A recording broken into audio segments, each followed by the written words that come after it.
மக்கள் நிருபர் நேயர்களுக்கு என்னுடைய அன்பார்ந்த வணக்கங்கள். இப்போது நான் தமிழ் மாநில காங்கிரஸ் ஜி.கே. வாசன் ஐயாவோட கட்சியில் இருக்கேன். ஜி.கே. வாசன் ஜி.கே. மூப்பனார் ஐயா எங்கள் குடும்பத்துக்கு மிக நெருங்கிய ஒரு ஒரு உறவினர் மாதிரி எங்களுக்கு. அதனால் எங்கள் அப்பாவுடைய பால்ய நண்பர். இப்போ எங்கள் அப்பா மூப்பனார் மறைவுக்கு பிறகு வாசனுடன் தொடர்பில் இருந்திருந்தார். அதே மாதிரி அவருக்கு பிறகு நானும் வாசனோடு தான் இருக்கேன். ஸோ தமிழ் மாநில காங்கிரஸில் தான் நான் இருக்கேன். இப்போது நான் விஜய் அவர்களின் ஆட்சியை பற்றி என்னுடைய தனிப்பட்ட யோஜனைகள், என்னுடைய தனிப்பட்ட கருத்துக்கள், நான் மற்றவர்களோட இது இல்லாமல் தனிப்பட்ட முறையில் நான் பேச விரும்புகிறேன். அவர் தேர்தலுக்கு முன்னாடி பல சேனலில் நான் சொல்லியிருக்கேன். இந்த கும்பலை பார்க்கும்போது, அவருடைய பேச்சுக்கள் ஈர்ப்பை பார்க்கும்போது நிச்சயமாக அவர் 200 சீட்டு வரும் என்று நான் முன்னாடியே கணித்தேன். பல நண்பர்களிடமும் சொல்லியிருக்கேன். அவருக்கு அந்த 200 சீட்டு கிடைக்கலன்னா கூட இன்றைக்கு அவர் ஒரு ஒரு அறுதி பெரும்பான்மையின் உள்ள கட்சியாக இருந்து கொண்டு கூட்டணி ஆட்சியை வைத்து கொண்டு இப்போ கட்சியை நடத்துகிறார். நிச்சயமாக இது அவருக்கு வெற்றி. அவரதில் சிலது நன்மைகளும் இருக்குது,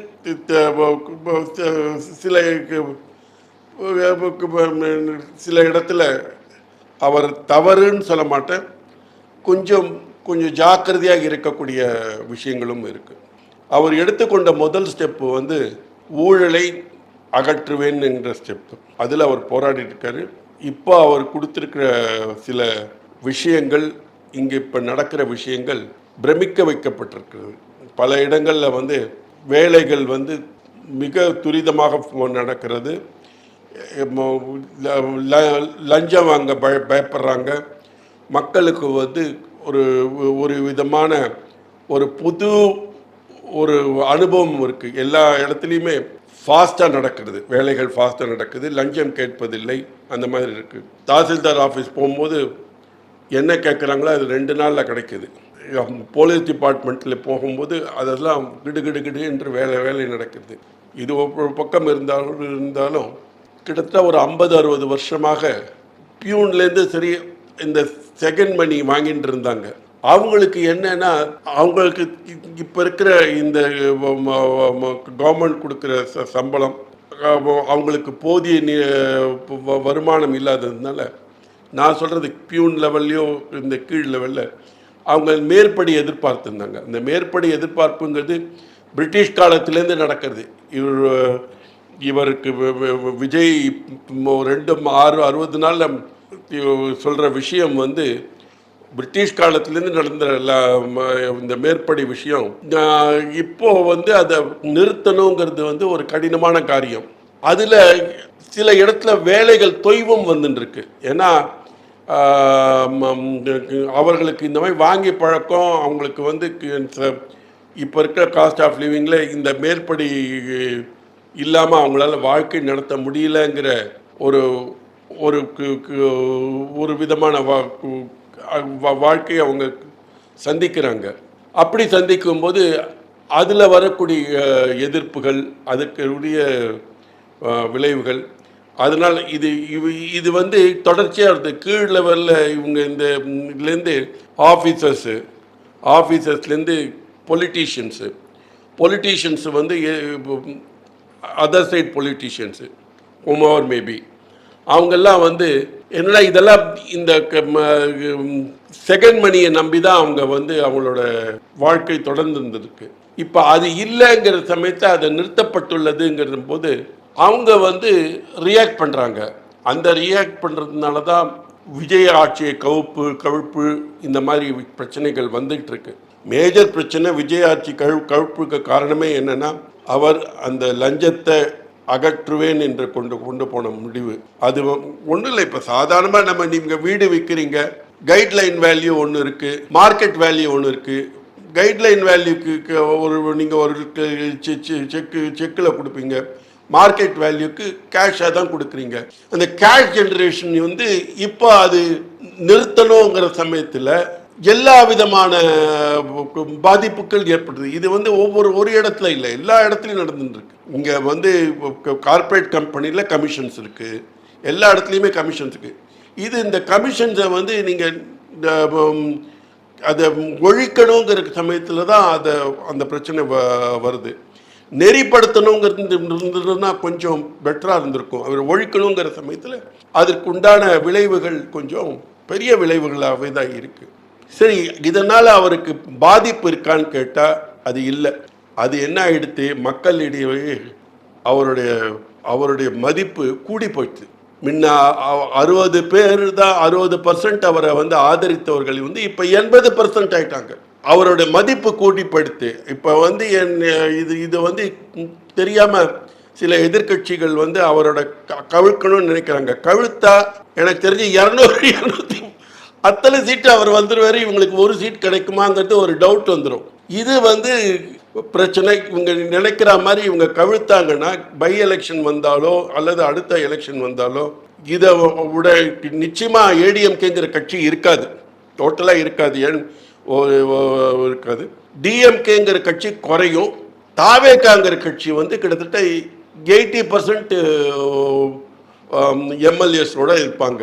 அப்படி இருக்கும்போது இந்த சினாரியோ வந்து கம்ப்ளீட்டாக மாறுது. விஜயோட வருகையினால் ஒரு 20-25 வருஷம் அவர் தான் ஆட்சி பண்ணுவார், வேறு யாரும் ஆட்சி பண்ணுறதுக்கு வாய்ப்பு இல்லைன்னு நினைக்கிறேன் நான். அது ஏன்னா அவர் கொடுக்கக்கூடிய டஃப்பான ஒரு விஷயம் இந்த அஜெண்டாஸ் அதெல்லாம் பார்க்கும்போது எதிர்கட்சிகள் கொஞ்சம் ஜாக்கிரதையாக இருக்கணும். அவரோட நான் பெட்டர் ஆட்சியாக கொடுப்பேன் அப்படின்னு சொன்னால் அப்போ தான் வந்து ஒரு மக்கள் உங்கள் மேலே ஒரு ஈர்ப்பு தன்மை வருமே தவிர நீங்கள் அவங்களை கவுக்கிறேங்கிற மாதிரி அந்த பேசிஸில் போனீங்கன்னா கண்டிப்பாக உங்களுக்கு தோல்வியை தான் சந்திப்பீங்களே தவிர நிச்சயமாக வெற்றியை நினைக்க கூட முடியாது. இது வந்து நான் அரசியல் அனுபவத்தில் சொல்கிறேன். அடுத்தது காவேரி இஷ்யூ பயங்கரமாக இருக்குது. இதில் வந்து அவங்களுக்கு அங்கேயும் சுத்தமாக தண்ணி இல்லை. எனக்கு தெரிந்த நண்பர்களுக்கு கிருஷ்ணராஜ சாகர் இப்போ டேமை பார்த்தா அப்படியே ட்ரையாக போயிருக்கு. இந்த விஷயத்தில் இப்போ அவங்க வந்து கொஞ்சம் ஜாக்கிரதையாக ஹேண்டில் பண்ணணும். ஏன்னா அவங்க வந்து முரட்டு பிடிவாதமாக தான் கர்நாடகா இருப்பார்கள்.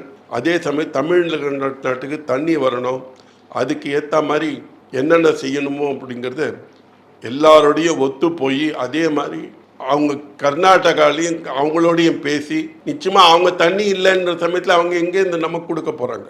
அவங்க அது எப்படி பகிர்ந்துக்கிறதுங்கிறது அதை ரியலிஸ்டிக்கை புரிஞ்சு கொண்டு அந்த மாதிரி நடந்துக்க வேண்டும். சும்மா இதில் அரசியல் இன்டர்ஃபியரன்ஸ் இல்லாமல் எனக்கு கேட்டால் நான் ஒரு சஜஷன் சொல்வேன். இங்கே இருக்கிற விவசாயிகளை அழைத்து கொண்டு அங்கே இருக்கிற விவசாயிகள் அழைத்து கொண்டு 2 பேரையும் மீட் பண்ணி உங்களுக்கு என்னையா தண்ணி இருக்குது, எங்களுக்கு என்ன மாதிரி வேணுங்கிறத வந்து தனியாக மீட் பண்ணி பேசுறது வந்து ஒரு ரியல் சொல்யூஷனாக இருக்குமே தவிர அவர்களும் விஷயத்தை புரிந்திருப்பார்கள். நீங்கள் நேரக்காக அவங்களோட விவசாயியை கூப்பிடுங்க, உங்கள் விவசாயி அழைச்சிங்க. பொலிட்டீஷியன் பேசுறது ஒரு அவங்க வந்து இப்போ பேசுறது வந்து சரிப்பட்டு வராது இந்த விஷயத்தில். இது வந்து சும்மா பொலிட்டிக்கல் ஸ்டண்ட்ஸ் தான் வரும். நீங்கள் கர்நாடகா மேலே வெறுப்பை காட்டுவதும் கர்நாடகா தமிழ்நாட்டு மேலே வெறுப்பை காட்டுவதும் இது வேறு விதமாக போகும். அது இல்லாமல் ஒரு இங்கே காவேரி பெல்ட்டில் வாழற விவசாயிகள் இருக்காங்க, அவங்களையும் அழைச்சிக்கிட்டு அதே மாதிரி அங்கே கர்நாடகாவில் இருக்கிற விவசாயிகள் இருக்காங்க, அவங்க 2 பேரும் கூட பேசி உனக்கு எவ்வளோ வாட்டர் இருக்குது, உன்னால் எங்களுக்கு எவ்வளோ தர முடியும் அப்படிங்கிறத பேசி நிர்ணயித்து, அப்பா இப்படி இவ்வளோ வாட்டர் கம்மியாக இருக்கிறதுனால நான் இதை போதும்ப்பா, அடுத்த வருஷம் கொஞ்சம் ஜாஸ்தியாக கொடுங்க அப்படிங்கிறத வந்து பேசுறது தான் இந்த சரியாக வருமே தவிர மற்ற எந்த விஷயமா இருந்தாலும் நீங்கள் எடுக்கிற முடிவு வந்து தவறாக தான் இருக்கும். அதனால் இதை வந்து நான் விஜய் அவர்களுக்கு அறிவுறுத்துகிறேன், இந்த மாதிரி இருக்கணும். மற்றபடி எனக்கு சில அவரோட வெள்ளை அறிக்கையில் சில உடன்பாடுகள் இல்லை. அவர் என்ன சொல்லிட்டு, சீனியர் சிட்டிசன் வந்து அவர் அவங்களுக்கு வந்து ஸ்பெண்டிங் ஜாஸ்தியாக இருக்குது, அது வந்து ரொம்ப டேஞ்சரஸாக இருக்கும், அபாயகரமாக இருக்கும்ன்ற வார்த்தையை வெள்ளை அறிக்கையில் போட்டிருக்காங்க. அது ரொம்ப தவறான விஷயம். அது போட்டிருக்கக்கூடாது. ஆனால் யார் இப்போ அதை செய்தார்கள் தெரியல. ஒரு குழந்தை ப்ரெக்னென்ட் ஆகிறதுலேருந்து, ஒரு மனைவி பிரசவம் ஆகிறதுலேருந்து, ஒரு தந்தை வந்து மனைவிக்கு டாக்டர் வீட்டுக்கு அழைச்சின்னு போகணும், ஸ்கேனிங்க்கு செய்ய வேணும், அதுக்கப்புறம் அந்த குழந்தை பராமரிக்கிறது, குழந்தை வளர்வதற்கு உண்டான செலவுகளை ஒரு மனிதன் பார்க்குறான். அந்த பார்த்துட்டு டெலிவரிக்கு செலவு பண்ணணும், அதுக்கப்புறம் சீமந்தமாக இருக்கட்டும் அல்லது பூச்சுட்டல் ஆகட்டும் அதை பார்க்குறான். குழந்தை பிறந்த உடனே அந்த குழந்தைக்கு போஷாக்குக்கு ஒரு நெஸ்டம்மை வாங்கி கொடுக்கறது, அதுக்குண்டான டானிக்கை வாங்கி கொடுக்குறது, டாக்டருக்கு செலவு பண்ணுறது, இப்படி பல விஷயங்கள் பண்ணுறான். இதை பிடிச்சிட்டு கல்வி ஸ்கூலில் சேர்க்கறதுக்கு க்யூவாக நிற்று என்ன டொனேஷன் கொடுக்க வேண்டாம் அதை கொடுத்து அவனை எல்கேஜியில் சேர்க்க வச்சு, அப்புறம் அவனை படிக்க வச்சு அவனை உருவாக்கி கிட்டத்தட்ட ஒரு 22 வயசு மட்டும் ஒரு தந்தை அவன் அந்த அளவுக்கு செய்கிறான். அதனால் அந்த தந்தை அவனுக்கு அந்த குழந்தைக்கு இப்போ செய்ய வேண்டிய விஷயங்கள்லாம் பண்ணுறான். அந்த குழந்தை மேலே படிக்கணும்னு ஆசைப்படும், அதுக்கு ஃபாரினுக்கு போகணுன்னா அதுக்கு உண்டான செலவில் பண்ணுறான். சப்போஸ் வியாபாரம் பண்ணணும்னா அதுக்கு உண்டான செலவை பண்ணுறான். இப்படி மனைவி படித்தவராக இருந்தால் கூட வீட்டு மனைவியாக இருந்துக்குள்ள அதுக்கும் டிபெண்ட் பண்ணிட்டு தங்கள் அப்பா அம்மாவுக்கும் கொடுத்து கொண்டு இந்த மாதிரி வளர்கிற ஒரு மனிதன் அவன் 60 வயசுக்கு அப்புறம் அவன் வந்து டிபெண்ட் பண்ணி ஆகணும். அந்த அவனோட அவன் வந்து வச்சிருப்பான், அவன் கொஞ்சம் பணம் வச்சிருப்பான் வந்துன்னு இருந்தாலும் அவனோட டிபெண்டன்சி இருக்கும். ஏன்னா இத்தனை நாள் உங்களுக்கோசரம் உழைச்சதுக்கு அவனுக்கு உண்டான அந்த உடல் உபாதைகள் எல்லாமே இருக்கும். அந்த உடல் உபாதைகளுக்கு அவன் வந்து டாக்டர்கிட்ட போகிறான், இந்த டாக்டர்கிட்ட போகிறான், டிபெண்டன்சி இருக்கத்தான் செய்யுது. இது வந்து வாழ்க்கையோட ஒரு முறை. அது அந்த முறையை நம்ம ஒன்றும் பண்ண முடியாது.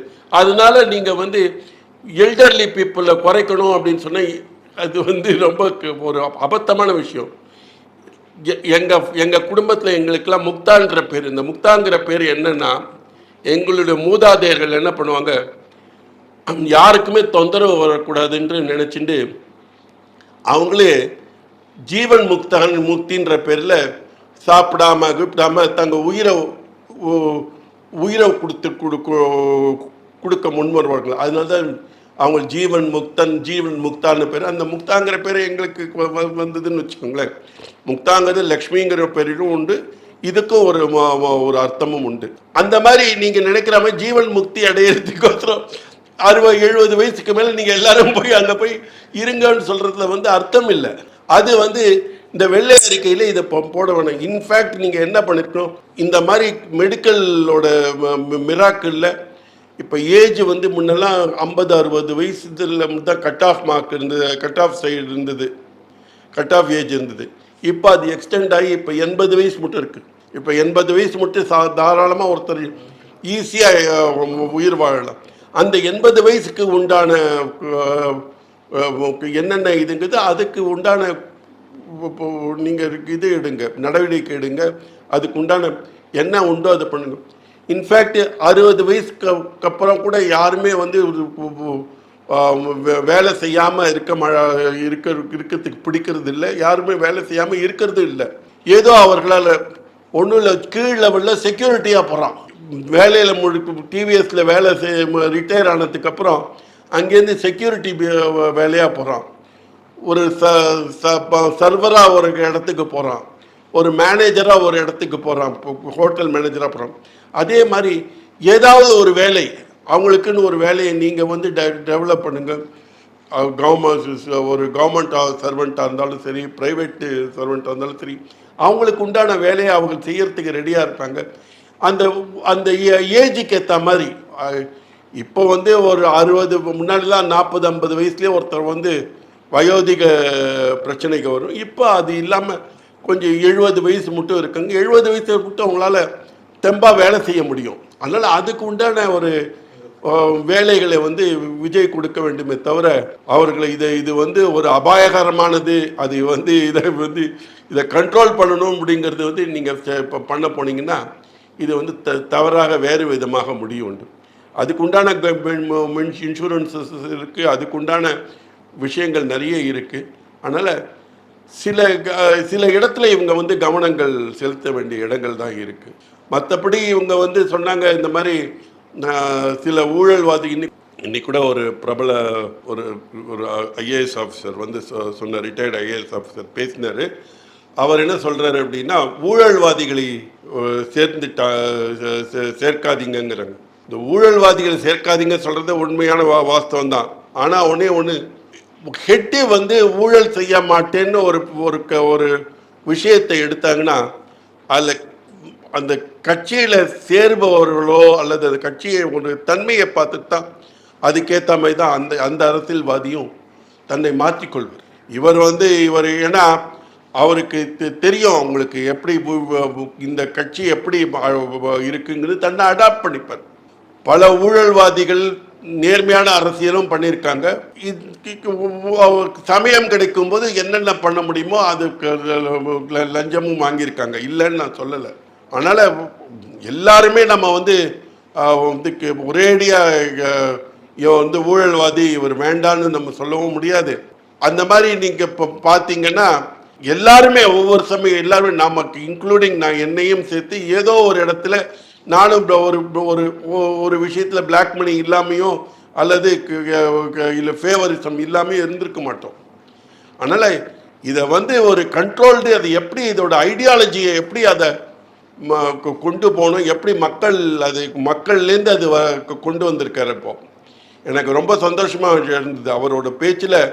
மக்கள் வந்து நீங்கள் யாரையும் வந்து லஞ்சம் கொடுக்காதீங்கன்னு, ஏன்னா அங்கேருந்து தான் ஆரம்பம். உங்களுக்கு விஜய் நினைச்சா அது நிறுத்த முடியாது, அங்கேருந்து கீழேருந்து வரக்கூடிய விஷயம் அது.